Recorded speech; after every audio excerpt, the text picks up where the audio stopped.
이제 드디어 마지막에 왔습니다. 성경 66권.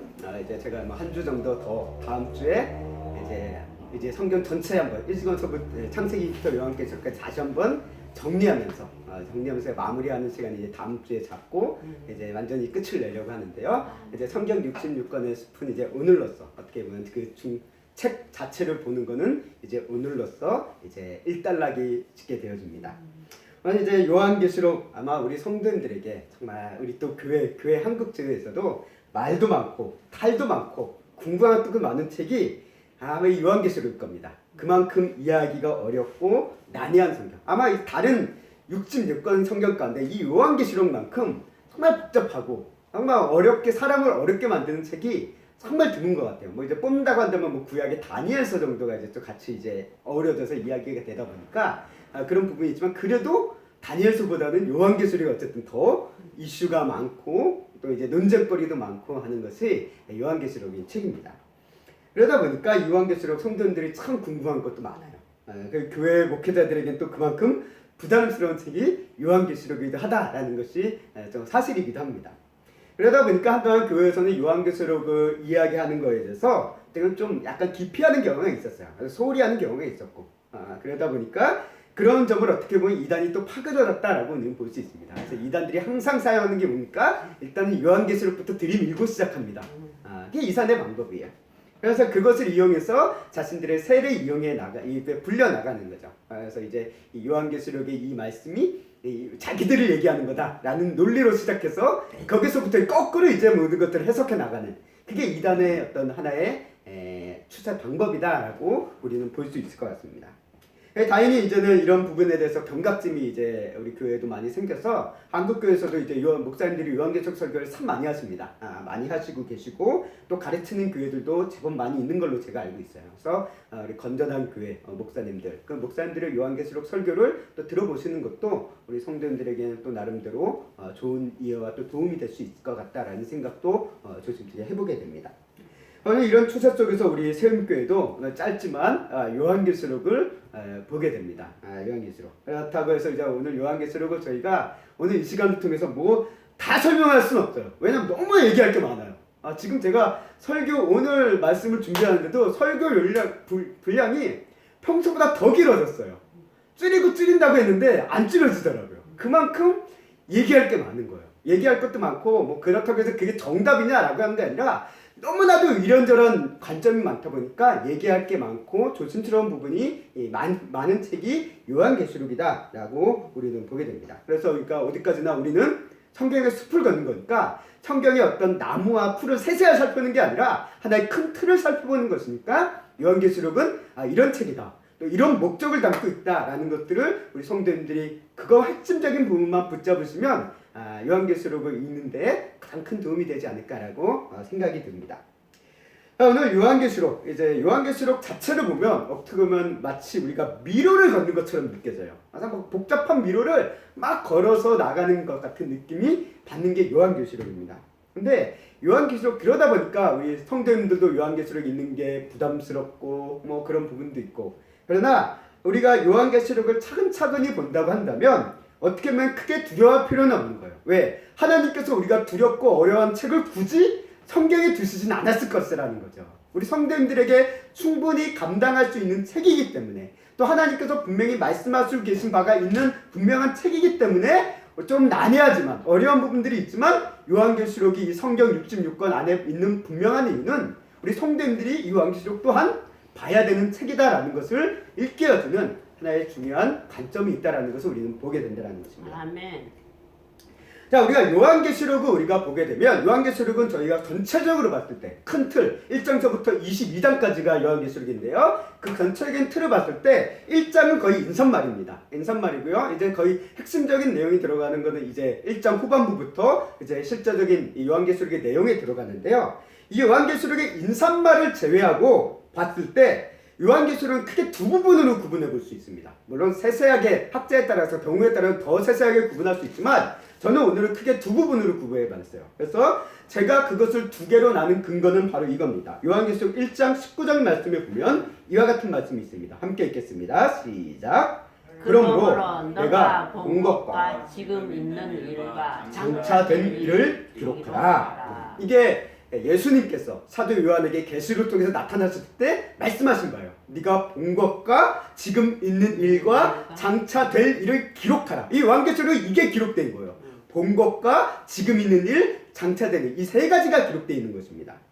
그런데 이 세 가지 중에 첫 번째, 왜 이 세 가지만 왜 세 가지로 나눠야지 두 가지로 나눕니까? 라고 얘기해 볼 수 있는데 그 이유가 있습니다. 그 이유는 뭐냐면 사도 요한이 본 것이 무엇이냐? 라고 했을 때 본 것이 뭘까요?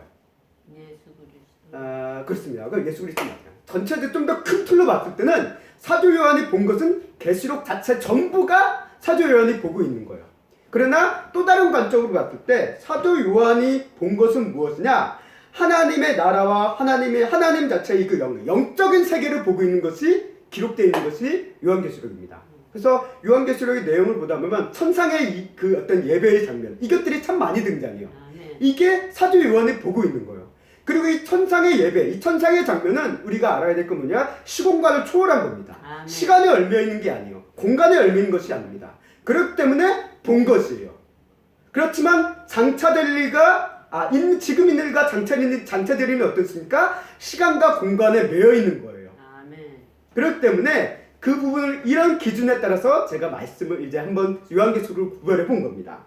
이거는 뭐 어떤 학자들의 정론이 아니라 제가 말씀을 준비하면서 이렇게 구분하는 것도 괜찮겠다, 좀 낫겠다라는 생각이 들어서 구분해 봤습니다. 그래서 이 사도 요한은 요한계시록 전체를 통해서 보고 있는 것, 하나님의 영광을 보고 있고 하나님 나라의 영광을 보고 있고 예수 그리스도의 영광을 보고 있고 그 하나님의 승리의 세계, 영적인 세계의 그 위대함을 보고 있습니다.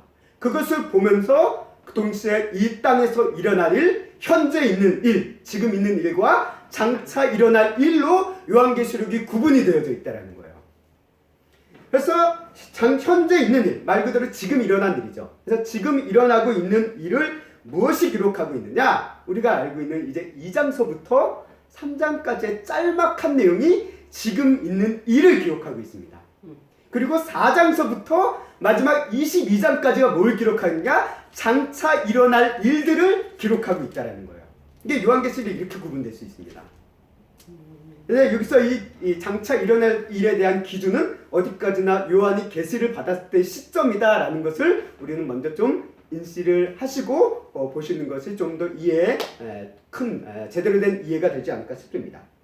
자, 이제 봤을 때 오늘 먼저 사도 요한이 본 것, 요한이 1장을 통해서 사도 요한이 보고 있는 것이 무엇이냐 라고 했을 때 1장 20절 말씀 함께 읽겠습니다. 시작. 내가 본 것은 내 오른손에 7별의 비밀과 또 7 금촛대라. 7별은 7교회의 사자요 7 촛대는 7 교회니라. 아멘. 이제 사도 요한이 보고 있는 하나의 영적인 관점에서 보고 있는 시점일 것입니다. 예수 그리스도에 대해서 보고 있는 거예요. 이 7별에 대해서 7별 촛대 이거에 대한 설명은 날 수 있지만 오늘 그런 부분에 대해서는 이야기를 할 시간이 없습니다. 시간이 없어서 그냥 이렇게 보고 있다라고 우리가 성도를 보시며, 이 사도 요한이 가장 먼저 본 것이 뭐냐? 아까 우리 권사님께서도 말씀하셨지만 예수님을 보고 있다라는 거예요. 사도 요한은 예수님의 영적인 위엄과 영광에 초점을 두며 그것을 가장 먼저 기록하고 있습니다. 우리가 이 사도 요한이 기록하고 있는 이 계시록의 어떤 하나님 예수님의 모습을 실제 그림으로 그려본다고 한다면, 문자 그대로 된 것을 표현 그대로 된 그대로 그림으로 그려본다고 하면 상당히 이상한 그림이 됩니다. 괴물과 같은 그림이 돼요. 실제 문자 그대로 그것을 문자 그대로 그려본 사람이 있어요. 제가 그 그림을 찾지 못해서 이제 올리지 못했는데 되게 기괴한 그림이 됩니다. 근데 예수님이 실제 그런 괴물과 같은 모습이냐라고 했을 때 그게 아니라는 거죠. 여기서 얘기하는 기괴한 모습과 같은 그런 표현은 무엇이냐? 상징적인 의미예요. 어떻게 보면 요한계시록은 계시록인 만큼 상징의 관점이 많습니다. 그래서 상징적인 의미로서 보고 해석하는 관점이 어떻게 보면 우리 한국 기도의 가장 주류를 이뤄야 되는 하나의 근간이다라고도 볼 수 있습니다. 그래서 상징적인 측면이 많습니다. 7이라는 것도 어떻게 보면 상징이에요. 상징을 갖고 있기 때문에 그런 기괴한 표현이 되는데, 예를 들어서 16절 말씀에 보면 예수님의 입에서 칼이 나온다고 얘기하고 있어요. 이것을 문자 그대로 본다면 예수님께서 칼이 막 발사되는 거잖아. 이건 뭐 애들 게임하는데 보면 뭐 이제 보스 캐릭터, 이제 적의 대장 캐릭터가 막 입에서 불을 뿜고 칼을 뿜고 막 하는 그런 장면이 있는데 그런 게 아니라는 거죠. 예수님의 입에서 칼이 나온다는 게 뭡니까? 이거는 무엇입니까? 실제적으로 예수님 입에서 칼이 발사하는 그런 이상한 분이라는 게 아니라 성령의 검, 하나님의 말씀이 선포되어지는 것에 대한 상징적인 표현이다라고 우리는 보시면 된다라는 것이죠. 아멘. 그래서 이런 요한계시록은 상징적인 의미가 많습니다. 그래서 우리 그리스도인들이 집중해야 되는 것, 우리가 집중해야 되는 것은 무엇이냐라고 했을 때 세상도 아니고 우리 인생도 아니고 하나님이신 예수 그리스도의 위대하심과 영광을 먼저 봐야 된다라는 게 오늘 초점의 가장 시작점이에요. 아멘. 우리는 그것을 봐야 돼요. 성도는 우리는 그것을 보고 시작해야 된다는 겁니다. 우리의 눈과 마음과 생각은 예수님을 향해야 되고 성도의 믿음이 여기서 시작된다는 겁니다. 그리고 하나님의 그 영광과 위엄을 바라봤을 때 비로소 우리는 그 앞에서 어떻게 됩니까? 겸손해진다는 거예요. 그래서 사도 요한도 하나님 예수 그리스도의 영광을 보고 난 다음에 어떻습니까? 납작 엎드려져요. 납작 엎드립니다. 그 하나님의 영광을 볼 때 우리는 비로소 겸손해지는 성도의 모습들이 변화되어지고 나타나는 반응들이 있다는 것입니다. 우리 이 요한계시록 이 모습 첫 번째 본다라는 그 의미에서 영적인 세계를 보지만 먼저 사도 요한 1장 쪽에서 예수님을 보았는데 바로 우리도 마찬가지입니다. 우리 그리스도인들도 세상에 우리가 눈으로 보는 게 참 많잖아요. 너무보다도 볼 게 많아요. 그러나 우리 그리스도인이 가장 먼저 집중해서 봐야 될 것은 무엇이냐? 하나님의 영광을 보셔야 된다는 겁니다. 하나님의 영광을 생각하셔야 된다는 것입니다. 자, 그 다음으로 이제 시공간을 초월한 이 영적인 대한 얘기가 마치고 이제 현실적인 얘기로 이제 들어갑니다. 세상, 우리 현재 살아가고 있는 세상에 대한 이야기를 통해서 지금 있는 일과 장차 일어날 일들을 기록하기 시작합니다. 그래서 이제 요한계시록을 구분짓는 측으로 제가 이제 보고 있는데요. 지금 있는 일은 무엇이냐? 현재 일어나고 있는 일, 현재 상태를 기록하고 있습니다. 그리고 이 현재 일어나고 있는 그 상태에 대해서 사도 요한에게 하나님께서 보여준 계시에 대한 내용이 뭡니까? 소아시아 7교회를 이야기하고 있다는 거예요. 그러니까 소아시아 7교회에 대해서 뭐 지도에 대해서 간단하게 이렇게 얘기하고 있고, 요 네모칸 하얀 글자에 나와 있는 거는 이제 예수님께서 특히 그 각 교회에 대해서 강조하신 바에 대한 핵심적인 단어를 이렇게 기록해 놓은 거예요. 그래서 에베소는 첫사랑이라고 해요. 첫사랑을 회복하라 라는 얘기가 하셨고, 뭐 이제 서마나 교회는 충성된 교회다 라고 얘기하면서 돼 있고, 버가모는 사탄의 권자 아래 뭐 있다, 뭐 그런 것들을 이제 두아디라는 이세벨을 용납한다, 뭐 이런 얘기도 있고, 그리고 사대교회는 깨어라, 그리고 빌라델피아는 성전 기둥과 같이 좋은 교회다 라고 이제 말씀하고 계시고, 이제 라우디게아 교회는 미지근한 신앙 가족이 있다. 이것들 이제 기록해 놓은 하나의 이미지입니다. 그래서 이 7개에 대한 교회를 이제 이야기하며 예수님께서는 딱 2개의 교회만은 칭찬을 하고 5개의 교회는 칭찬도 하세요. 칭찬도 하십니다. 물론 이제 칭찬도 없고 책망만 받는 교회도 있어요. 그러나 어쨌든 어떤 교회는 칭찬만 받고 어떤 교회는 칭찬과 책망을 같이 받고 어떤 교회는 책망만 받는 교회도 있습니다. 어쨌든 이 7개의 교회들을 기록하고 있는 아주 지금 있는 일들을 예수님께서는 2장과 3장의 말씀을 통해서 사도 요한에게 이야기하고 있습니다. 그래서 칭찬받는 2개의 교회가 뭡니까? 우리가 알고 있는 여기 서마나 교회와 빌라델피아 교회, 이 2개의 교회가 칭찬된 교회인데요. 우리가 특별히 충성된 교회, 칭찬받는 2개의 교회를 봤을 때 현실적인 상황으로 본다면 이 2개의 교회는 다른 5개의 교회보다 훨씬 힘들고 어려운 상황에 있고 작은 규모의 교회라는 거예요. 그럼에도 불구하고 하나님께 칭찬을 받았다라는 이 사실을 봤을 때 왜 교회의 본질이 여기서 보여진다는 거죠. 교회의 규모, 재정, 이게 필요한 부분이긴 합니다. 그러나 그게 교회의 본질일 수는 없다는 거예요. 이 교회들에 대한 믿음은 무엇이냐? 이 교회가 칭찬받는 이유는 뭡니까? 교세가 크고 규모가 크고 재정이 탄탄해서 칭찬받는 게 아니라 뭘 얘기합니까? 믿음을 지키고 있기 때문에 칭찬을 받고 있다는 거예요. 이 2교회는 그것 때문에 칭찬을 받습니다. 그렇습니다. 우리 교회에게 필요한 것은 교세, 재정, 규모. 우리 사람이다 보니까 자꾸 신경 쓰는데 진짜 중요한 것은 교회 안의 성도들이 온전하고 변함없는 믿음을 끝까지 가지고 있는 게 교회의 본질이다라는 것을 이 2개의 교회를 통해서 우리에게 다시 한번 읽게 해주고 있음을 보게 됩니다. 자, 이 7교회는 어떻게 보면 사도 요한 당시의 실제적인 교회이지만 동시에 또 요한계시록이 가지고 있는 의미는 무엇입니까? 이 세상에 있는 온 세상에 있는 모든 교회를 향한 메시지라는 거예요. 그래서 7개는 하나의 세상의 모든 교회를 대표하는 상징적인 교회이기도 하다라고 보고 있습니다. 그래서 오늘 이 땅의 모든 교회들을 우리가 살펴봤을 때, 뭐 우리가 실제적으로 이 땅의 수많은 교회들을 일일이 찾아가서 살펴볼 수는 없지만, 대부분 어떤 들려오는 상황과 여건들을 봤을 때 그 문제의 모습들의 본질을 복잡다단한 그 문제들이 있지만 그것들을 껍질을 벗기고 파헤치다 보면 그 본질은 결국 이 7개의 교회 안에 나와 있는 것과 같다라는 것을 성경은 우리에게 이야기해주고 있다는 것입니다. 아멘. 그래서 이 요한계시록 2장과 3장 7교회를 향한 말씀을 하실 때마다 항상 끝 맺은 말에, 각 교회를 향한 맺은 말에 어떤 말씀을 하고 계신지 우리는 볼 수 있습니다. 3장 22절 말씀 함께 읽겠습니다. 시작. 귀 있는 자는 성령이 교회들에게 하시는 말씀을 들을지어다. 아멘. 각 교회를 향해서 하실 때마다 끝맺은 말은 항상 이거. 귀 있는 자는 성령이 교회들에게 하시는 말씀을 들을지어다 라고 얘기합니다. 하나의 특별한 교회, 몇몇 교회들에게만 주어진 말씀이 아니라 모든 교회에게 주어진 말씀이다라는 것을 이 구절이 이제 뒷받침하고 있다라는 것입니다. 결국 지금 읽는 일이 뭡니까? 7교회는 이 땅의 현재의 교회들을 향해 성령님이 이 교회, 지금 오늘 한국교회도 마찬가지입니다. 교회들을 향해 하시는 말씀이기도 하고 우리 교회가 어떤 모습을 가지고 또 어떤 모습으로 회복하며 나아가야 될지를 소아시아 7교회를 통해서 일깨워주고 있다. 그런 책이 바로 요한계시록에 지금 있는 일에 대한 내용이다 라고 우리는 이해하시며 말씀을 보시면 될 것 같습니다. 자, 그 다음으로 이제 장차 일어날 일에 대해서 미래적인 일이죠. 이것에 대해서 이야기하고 있습니다.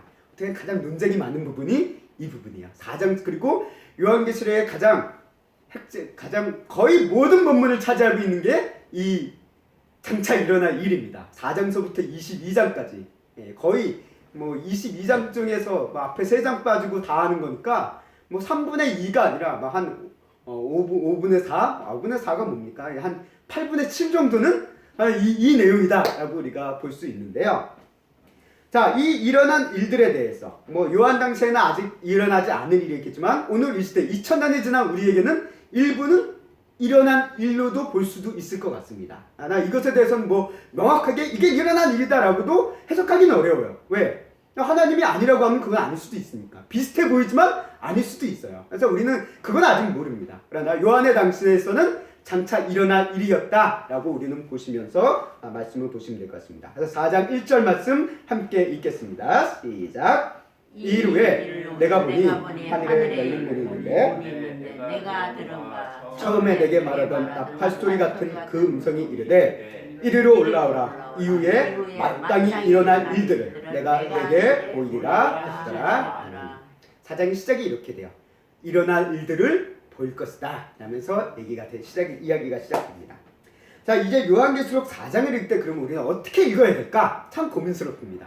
그래서 이것들을 일일이 다 해석해가면 다 이해해가며 읽기는 거의 불가능합니다. 거의 불가능하다라고 얘기하고 싶고요. 우리는 이 요한계시록을 읽을 때 어떤 식으로 읽는 게 가장 유익하냐라고 했을 때 제가 어떤 신문의 어떤 기고를 봤을 때 한 목사님이 이제 이야기를 한 바가 있는데요. 어떤 내용이냐면 이 계시록을 읽을 때는 이 계시록을 분석하고 율법서 역사처럼 어떤 분석하고 해석하고 하는 방식을 읽기보다는 철로역정과 같이 또 어떤 단테와 같이 우리 신곡이라는 그 책과 같이 그런 책을 읽는 것처럼 읽는 것이 가장 좋다라는 글을 제가 본 적이 있습니다. 뭐 이게 절대적인 답은 아니지만 뭐 요한계시록이 그렇다고 뭐 환상문학이라는 얘기는 아닙니다. 그러나 우리가 철로역정이라는 책을 읽을 때도 어떻습니까? 세세하게 그것을 해석하지 않는다 하더라도 그 철로역정이 이야기하고 의미하고 있는 어떤 사건들이라든가 이런 것들이 우리가 이해가 가잖아요. 요한계시록도 그런 식으로 우리가 읽으면 유익하다는 것이죠.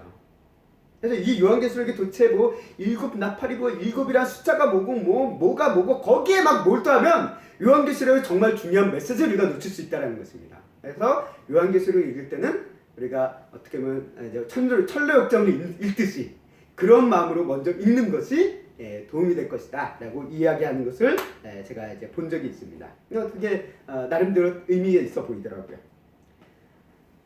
물론 그렇다고 해서 이 계시록의 어떤 내용들을 몰라도 된다는 얘기는 아닙니다. 알아야 될 부분들은 알아야 되고 궁금한 부분들은 또 생각해 볼 필요가 있습니다. 그러나 그런 부분에 대해서 또 너무 얽매이다 보면 우리가 잘못 나갈 수 있기 때문에 그런 이야기를 했던 걸로 재단되어집니다. 자, 우리가 이 요한계시록 이제 4장과 5장에서 나오는 것은 무엇을 기록하고 있느냐? 4장과 5장은 천상의 예배를 기록합니다. 천상의 예배와 그리고 하나님의 심판의 두루마리가 등장하고 그리고 그 두루마리의 인을 뗄 자가 누구냐라고 했을 때 예수 그리스도가 등장하는 게 4장과 5장이에요. 이것도 어떻게 보면 하나님의 천상의 그 모습이기 때문에 시공간을 초월한 그런 장면인 거죠. 그곳에서 그 예수님의 등장과 이제 심판이 시작되어진다라는 것이 이제 선언된 일종의 프롤로그죠. 그게 이제 거기서 시작되면서 6장부터 이제 실제적인 하나님의 심판이 인이되어지면서 하나님의 심판이 도래하기 시작한다라는 것을 6장이 기록합니다. 그러면서 이제 여러 각종 심판에 대한 얘기가 쭉 진행되어지는데요. 그 중에 7장에 나오는데 7장이 가장 이단들이 잘 사용하는 내용 중 하나죠. 뭡니까? 14만 4천 명 나온 게 7장입니다. 자, 여기서 우리가 주의 깊게 살펴봐야 될 것이 있는데요. 요한계시록 7장 9절 말씀에 보면 이런 말씀이 있습니다. 함께 읽겠습니다. 시작. 이후에 내가 보니 각 나라와 족속과 백성과 방언에서 아무도 능히 셀 수 없는 큰 무리가 나가 흰 옷을 입고 손에 종려 가지를 들고 보좌 앞과 어린 양 앞에 서서 아멘. 자, 이게 14만 4천 명 이스라엘의 12지파에 대한 14만 4천 명에 대한 얘기를 하고 난 이후에 그 다음에 요한을 통해서 또 얘기에 대한 또 하나의 얘기가 여기 이렇게 기록이 되어 있습니다. 이 말씀을 보았을 때 14절 말씀에 이 큰 무리가 무엇이냐라고 할 때 14절 말씀에 사도 요한에게 이렇게 얘기합니다. 그래서 장로가 얘기하는 거죠. 그 하나님 보좌에 함께 있는 그 장로가 얘기합니다. 함께 읽겠습니다. 시작. 내가 말하기를 내 주여 당신이 아시나이다. 그가 나에게 이르되 이는 큰 환난에서 나오는 자들인데 어린 양의 피에 그 옷을 씻어 희게 하였느니라. 아멘. 오늘 이 말씀이 분명히 합니다. 이단들은 14만 4천 명 갖고 얘기해요. 14만 4천 명이 자기들이다 라고 14만 4천 명 안에 들어야 된다 라고 얘기를 하는데 그들이 얘기하는 14만 4천 명 안에 14만 4천 명에 대한 얘기는 요한계시록에서 뭐라고 얘기했습니까? 오늘 얘기해 예수 그리스도를 믿는 큰 무리다 라고 얘기하고 있다는 거예요. 그래서 14만 4천 명 외에도 각 나라와 족속과 방언을 가진 세상의 모든 민족 가운데 살 수 없는 큰 무리가 있다라는 것을 또 다른 방식으로 표현하고 있는 것을 우리가 보게 됩니다.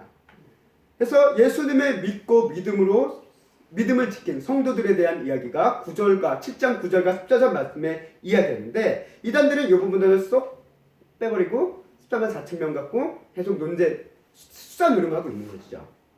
이 교회에서는 14만 4천 명을 어떻게 이해하느냐라고 했을 때 14만 4천 명이 어떤 의미가 있냐? 구약에 12지파가 있죠. 그리고 신약에 12제자가 있습니다. 그래서 이 12명과 12 이걸 곱해서 144라는 숫자가 나오고 우리가 또 숫자적으로 봤을 때 1000이라는 수가 완전의 의미를 갖고 있습니다. 완전이라는 수를 갖고 있기 때문에 인간적인 수로 봤을 때 우리가 천이라는 숫자가 사용되시잖아요. 이 땅에서 충만한 수, 완전한 수입니다. 충만한 수를 얘기하고 있고 그것을 이제 곱해서 14만 4천 명일 것이다 라는 숫자적인 상징적인 의미를 해석을 합니다.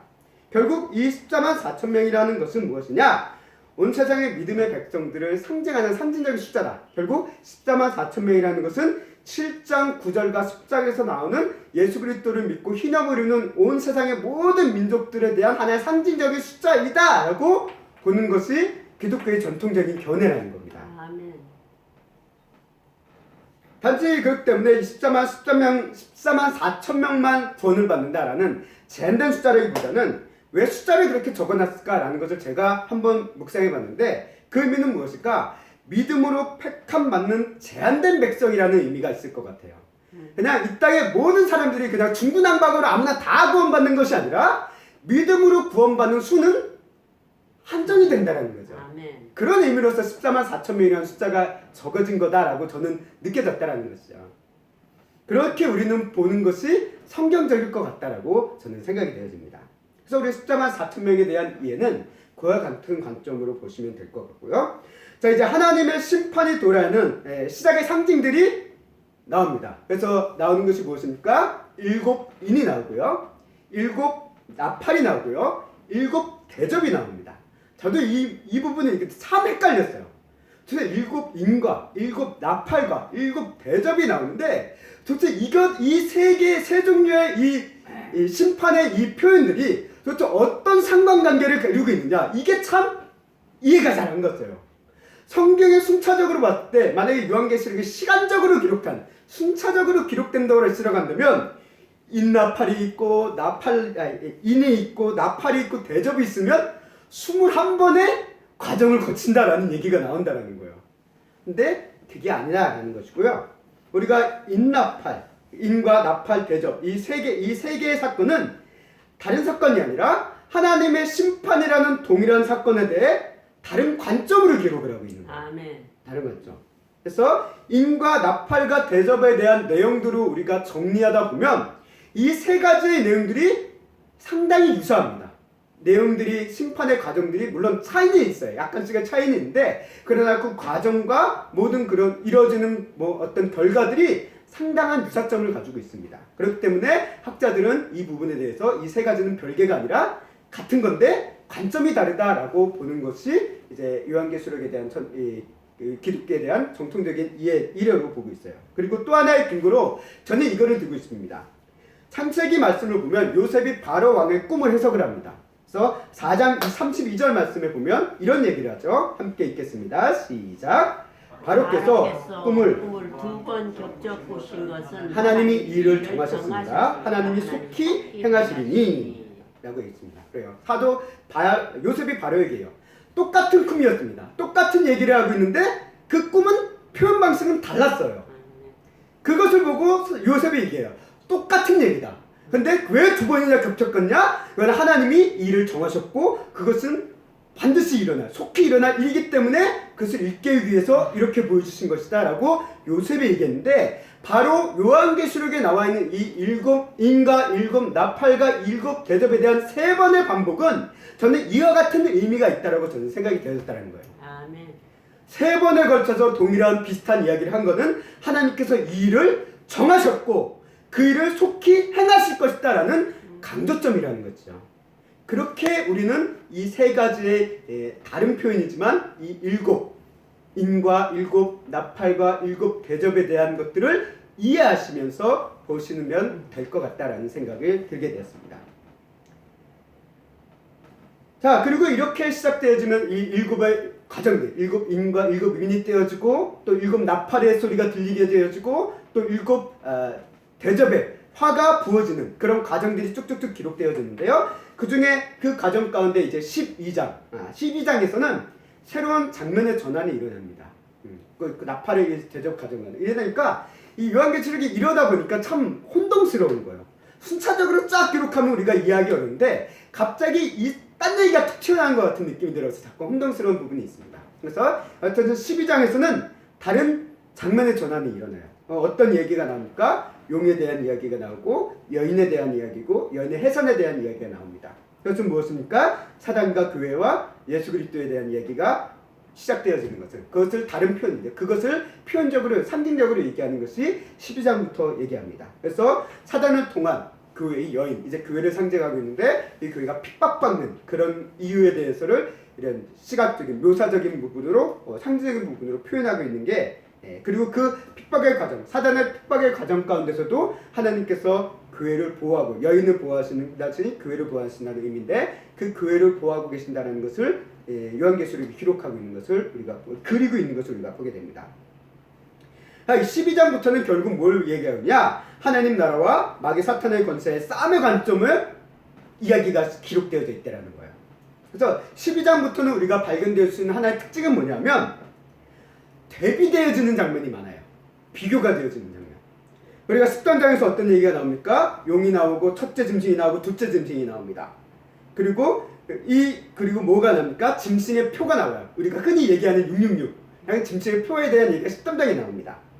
그 얘기가 나오면서 14장에서 뭐가 나오냐면 예수님에 대한 얘기가 있고 하나님의 인을 받은 14만 4천 명에 대한 얘기가 나와요.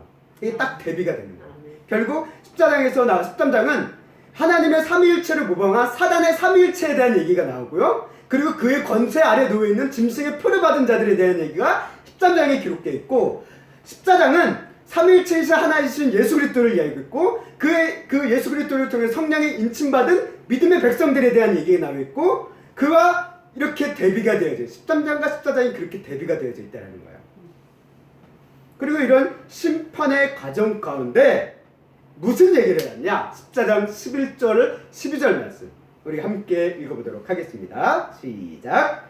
그 고난의 연기가 세세토록 올라가리로다. 짐승과 그의 유사에게 경배하고 그의 이름표를 받는 자는 누구든지 밤낮 쉼을 얻지 못하리라 하더라. 성도의 인내가 여기 있나니 그들은 하나님의 계명과 예수에 대한 믿음을 지키는 자니라. 아멘. 이 심판의 과정 가운데 정말 요한계시록의 중요한 메시지가 하나가 이게 딱 숨겨져 있다는 거예요. 어떻게 보면은 한 요한계시록 중간쯤이죠. 중간 살짝 넘어갔지만 딱 숨겨져 있는데 그 내용이 뭡니까? 요한계시록이 그리스도인에게 강조하는 것이 무엇이냐? 성도의 인내가 여기 있다는 거예요. 하나님의 계명과 예수 그리스도에 대한 믿음을 지키는 것이다라고 얘기합니다. 요한계시록의 목적은 그거예요. 지금 요한계시록이 왜 쓰여졌냐? 하나님의 백성, 지금 이 땅에 살아가는 성도들의 삶에 초대교회 그 7교회의 상황들이 녹록한 상황이 아닙니다. 어려운 상황입니다. 핍박을 받는 상황이에요. 그런 상황 가운데 한마디로 세상의 나라가 강해져 있고 마치 하나님의 나라는 무너져가고 없어져 보이는 그런 상황 가운데 그렇게 느껴지는 상황이라는 거예요. 그런 상황 가운데 요한계시록에 쓰여진 메시지가 뭐냐? 성도의 인내가 여기 있다는 거예요. 세상 나라가 지금 강한 것처럼 보이지만 아니다라는 거예요. 하나님의 나라는 반드시 설 것이고 하나님의 심판이 반드시 있을 것이고 성도의 구원은 반드시 이루어질 것이라는 그 소망이 있다는 것을 일깨워주는 것이 요한계시록의 목적이라는 거예요. 그래서 그에 대한 믿음을 지키라라는 것을 요한계시록이 강조하고 있고 그게 오늘 14장 12절 말씀에 이렇게 기록되어 있는 것입니다.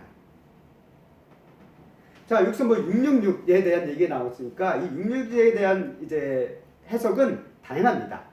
이제 바로 네로에 대한 이 표현을 히브리어로 바꿔서 그것을 숫자로 바꿨을 때 666이라는 말이 나오고 있고 또 어떤 기독교에 대한 어떤 상징적인 의미, 여러 가지 의미를 이제 해석하는 부분이 있는데요. 근데 이제 이것을 대해서 좀 극단적으로 해석하는 사람들이 있어요. 이제 세대주의자, 이제 극단적인 세대주의, 그런 사람들에 의해서 666을 얘기하는 게 베리칩이 나오고 뭐가 바코드가 나오고 한때만 우리 한국교회도 거기에 많이 휩쓸렸어요. 왜 그러냐면 한국교회 태생 자체가 세대주의의 영향을 많이 받아서 그래요. 선교사들이 세대주의적인 관점을 가진 선교사들이 위에 나와서 한국으로 들어와 조선에 들어와서 선교를 했기 때문에 알게 모르게 한국교회 신앙의 바탕이 거기에 좀 많이 깔려 있습니다. 그러다 보니까 거기 영향이 많이 받아요. 근데 요즘 들어서는 이제 한국교회가 요한계시록을 이해하는 그런 부분에 대해서는 이제 세대주의적인 그런 경향보다는 약간 좀 다른 경향으로 주류가 이제 흘러가고 있는 이제 경향이 있습니다. 그래서 세대주의에 대한 이해는 주로 이제 천년왕국에 대한 이야기를 할 때 주로 4가지가 구분돼서 나왔는데 그건 제가 이따 얘기하면서 언급을 하도록 하겠습니다. 이것도 얘기하면 너무나도 얘기할 게 많아요. 그래서 얘기 다 못하고요. 자, 15장부터는 뭘 얘기하냐? 이제 7 재앙이 시작됩니다. 7 재앙이 7 대접에 대한 이야기로 얘기가 전환되어지고 그 가운데 이제 뭐가 나오냐? 음녀인 바벨론에 대한 심판이 이야기됩니다. 그리고 어린 양의 혼인잔치에 대한 이야기. 그동안 이 음녀인 바벨론이 자신의 권세를 누리고 흥청망청했던 그런 모습과 대비되어지는 이제 어린 양에 대한 승리와 그 혼인잔치에 대한 대비적인 얘기를 기록하고 있는 것을 보게 되어진다는 거예요. 그래서 그리고 그런 얘기가 쭉 기록되어져 있고요. 그리고 마지막 이제 20장에 대해서 나가면 천년왕국에 대한 이야기가 납니다. 이 천년왕국도 논쟁이 많아요. 그래서 도대체 천년왕국 전에 흔히 얘기하는 휴거에 대한 얘기죠. 휴거, 들림을 받는다라는 의미를 가지고 있는 휴거인데 이 휴거가 있냐 없냐에 대한 이런 논쟁, 천년왕국 전에 예수님의 재림이 있냐 없냐라는 이런 논쟁, 그런 것들이 여기서 20장에 대한 얘기로 많이 나옵니다. 그래서 우리가 알아야 될 거는 천년왕국에 대한 이 해석을 하는 설이 4가지가 있어요. 4가지가 있는데 하여튼 이제 주로 전천년설이 크게 나누는 3가지입니다. 전천년설, 후천년설, 무천년설이 있습니다. 그 중에 전천년설은 두 가지로 또 나눠져요. 역사적인 전천년설이 있고 세대주의적 전천년설이 있어요. 이런 차이가 있습니다. 이런 차이가 있는데요. 이 천년설의 이 각종 이론에 대한 것도 이야기를 하면 너무나도 이야기가 많아지고 복잡해지다 보니까 어려워지고요. 우리가 알아야 될 거는 한국교회는 전천년설을 좀 많이 따라왔다는 거예요. 전천년설. 그 중에서도 세대주의적 전천년설을 많이 따라왔어요. 세대주의적 전천년설은 뭐냐면 시대를 구분을 하는 거예요. 시대를 구분해요. 그래서 무슨 시대, 무슨 시대, 무슨 시대. 그래서 지금은 뭐 이제 성령 시대, 교회 시대다라고 해서 시대를 구분해서 이제 성경을 이야기하는 관점이 있는데요. 안타까운 거는 이단들도 이런 세대주의 관점을 극단적으로 해석을 해서 사람들이 끌어들이긴 하다라는 거예요. 그러다 보니까 한국 교회에서 요즘에는 주류가 이제 이해하는 이 요한계시록을 이해하는 부분에 대해서 무천년설에 대한 이해로 흐르는 해석으로 주류가 이루어가는 옮겨져가는 추세다라고도 얘기를 합니다. 그래서 뭐 그 부분에 대해서는 우리가 전천년설이 맞냐 후천년설이 맞냐 무천년설이 맞냐라는 논쟁은 할 수가 없어요. 왜? 칼빈 우리가 일단 개혁주의는 무천년설입니다. 우리가 칼빈주의라고 하죠. 개혁주의는 무천년설인데요. 칼빈조차도 무천년설을 추종을 하지만 제 설교를 보면 전천년설을 얘기할 때도 있고 후천년설을 얘기할 때도 있다고 그래요. 그러다 보니까 우리가 어떤 해석을 주류로 따라갈 수 있지만 어떤 것이 정답이다라는 것은 할 수가 이야기하기가 어렵다는 거예요. 이거는 하나님 말이 아니에요. 하나님 말씀은 안 했습니다.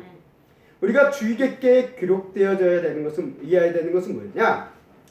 우리가 전천년설을 믿고 전천년설을 믿으면 후천년설을 믿는 사람은 구원을 못 받냐? 그건 아니라는 거예요. 어떤 천년설을 믿느냐가 구원의 조건은 아닙니다.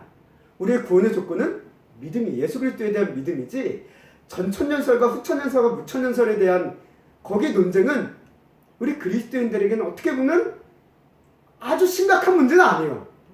그건 그 격가지예요. 격가지입니다.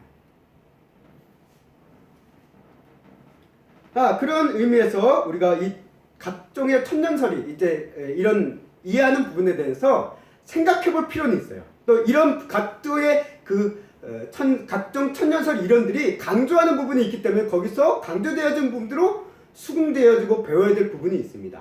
그래서 전천년설이 주로 이제 휴거를 얘기하는데요. 그 중에 세대주의 전천년설이 휴거를 얘기하고 있고 역사주의 전천년설은 또 휴거를 얘기하지 않습니다. 그러다 보니까 차이가 있어서 이런 부분에 대해서 우리가 너무 복잡하고 어려운 부분에 대해서 너무 이야기할 게 많아서 넘어가고요.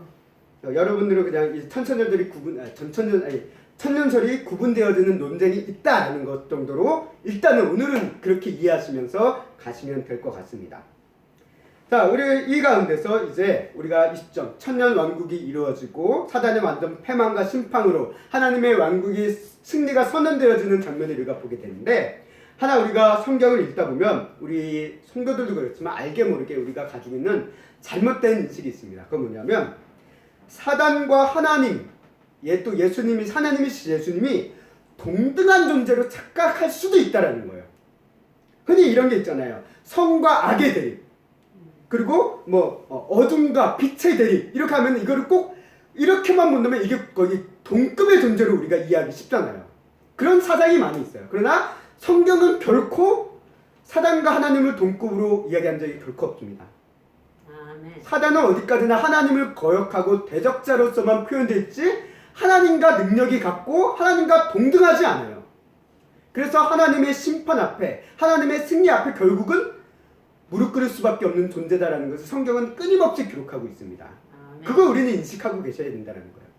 그런데 오늘 우리 시대가 알게 모르게 사단을 잡고 하나님과 동급의 존재로 자꾸 올려놓습니다. 근데 이거는 상당히 잘못된 일이라는 거예요.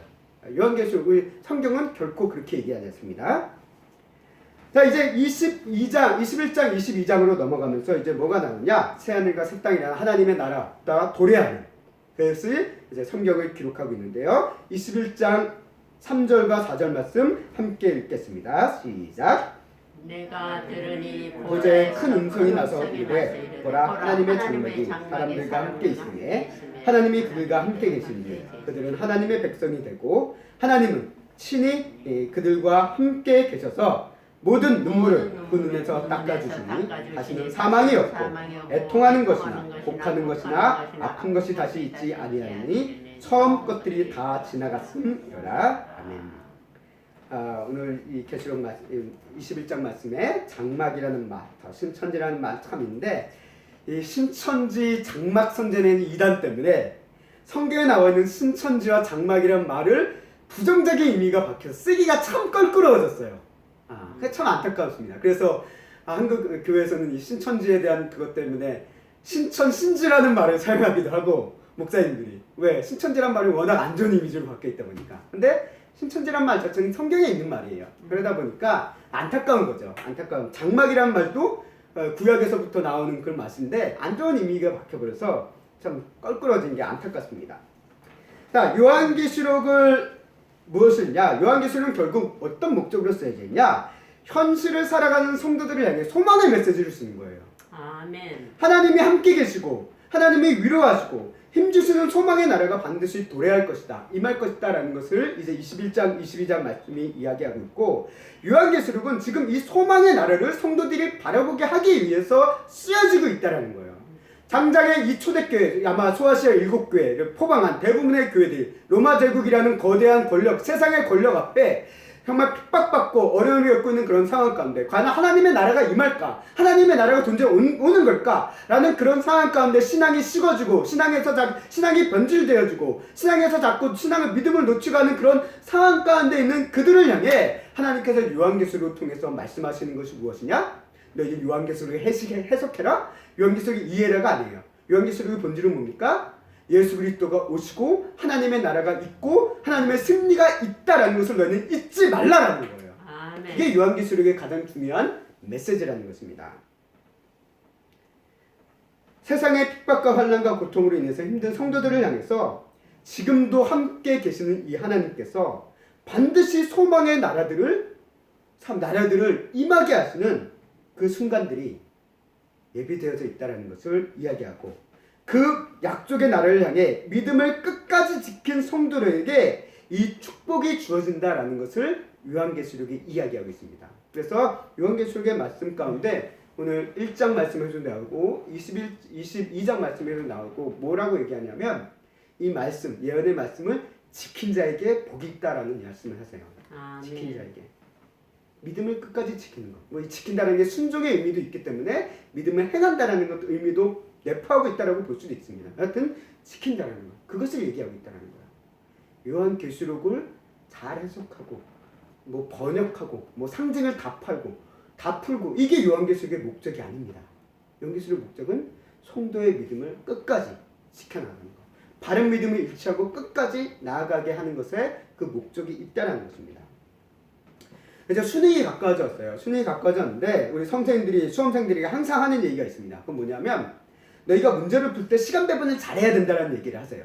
왜 그렇습니까? 풀 수 있는 문제를 최대한 빨리 풀고 남은 시간에 풀기 어려운 문제를 집중해서 풀어나가라 라고 이야기를 해요. 저도 수능 볼 때 그 얘기를 많이 들었어요.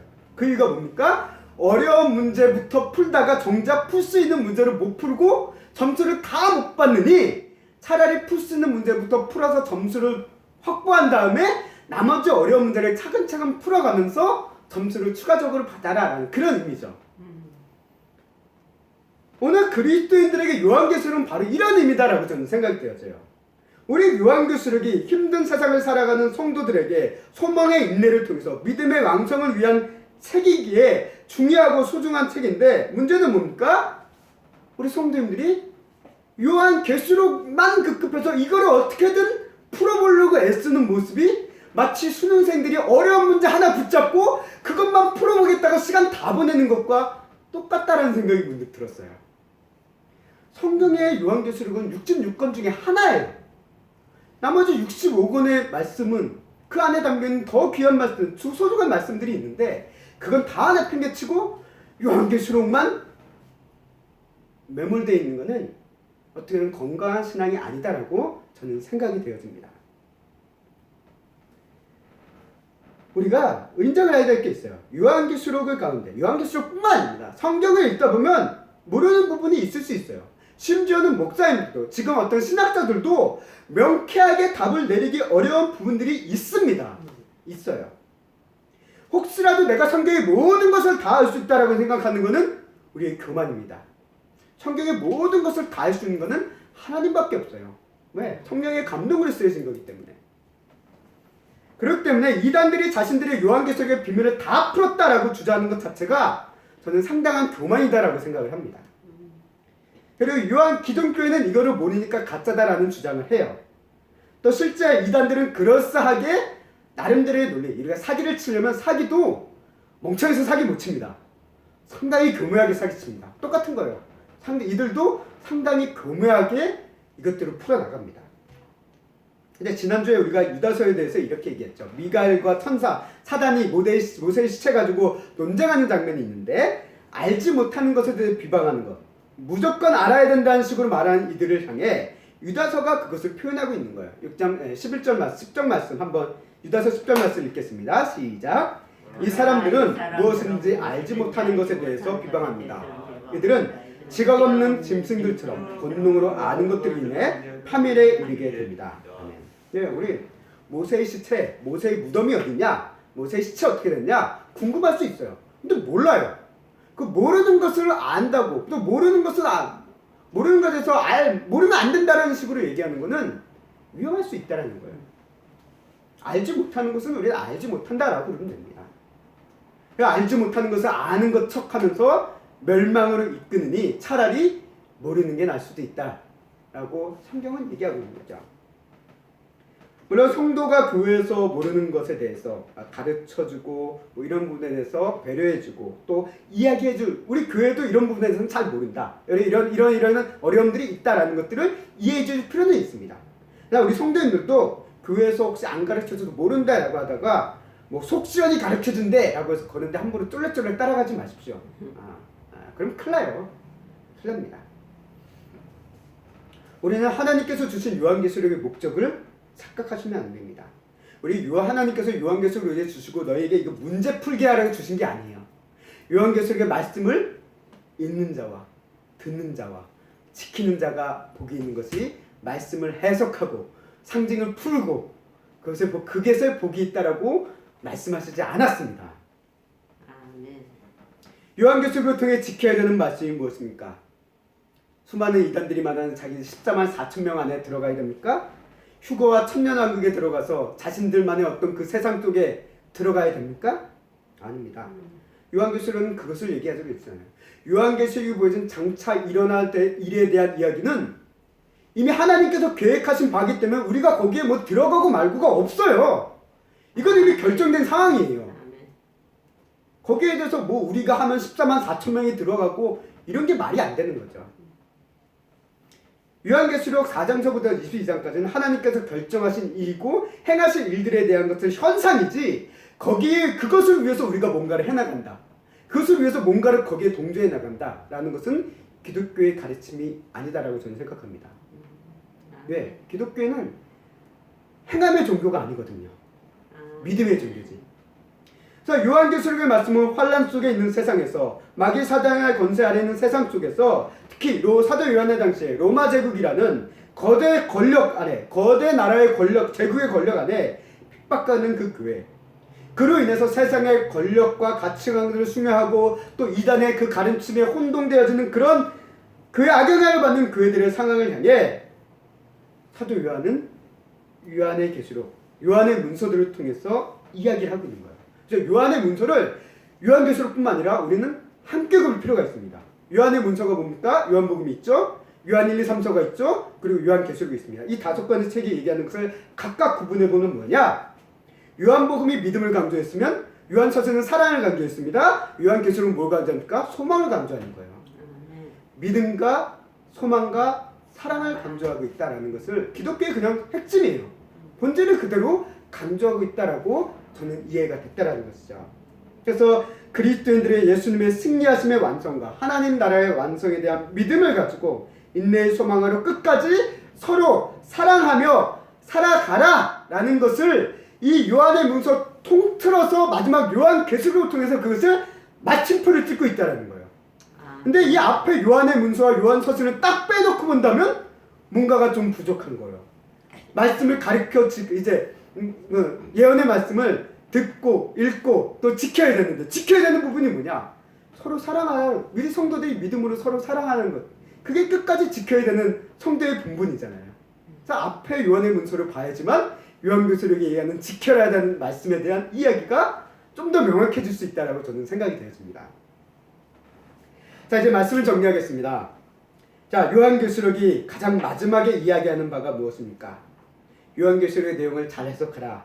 다 풀어서 이해한 사람에게 복이 있다라고 얘기하고 있습니까? 아니요. 22장 14절 15절 말씀 함께 읽겠습니다. 시작. 자기 두루마기를 빠는 자들은 복이 있으니 이는 그들이 생명나무에 나아가며 문들을 통하여 성에 들어갈 권세를 받으려 함이로다.